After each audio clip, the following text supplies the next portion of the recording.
You bite into avocado toast, you are eating a ghost.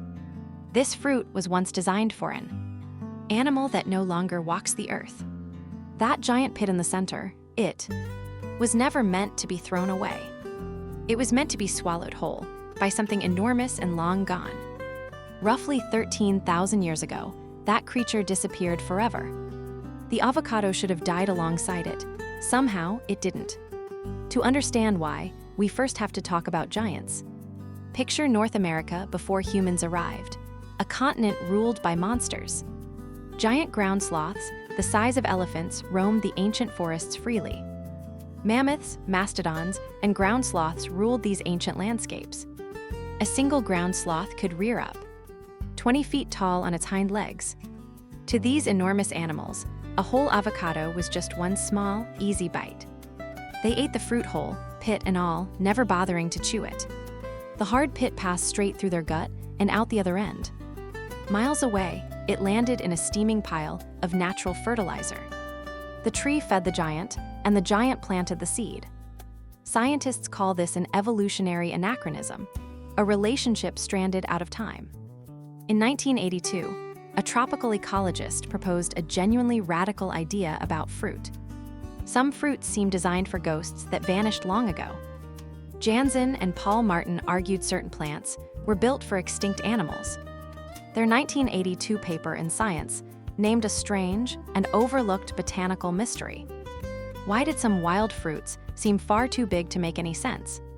They were too large for any living animal to swallow and disperse properly. The avocado pit is enormous and mildly toxic to many smaller creatures. The avocado is unusually loaded with fat, energy aimed at large animals. Around 15% of a Hass avocado's weight is fat, an unusual feast. That richness was a reward carefully designed for one hungry, enormous giant. But today, no wild animal in the Americas truly fits that ancient role. Birds cannot swallow the pit, and most mammals avoid its bitter core. Then, at the close of the last ice age, came catastrophe. A wave of extinction swept across the Americas, taking the giants. Researchers still debate the cause: climate shifts, human hunters, or likely both. Most of the continent's giant mammals disappeared in a geological heartbeat. The sloths, the mammoths, the mastodons, all of them simply gone. And with them went the avocado's only natural seed dispersers. The tree was suddenly alone, its enormous fruit dropping uselessly to the ground.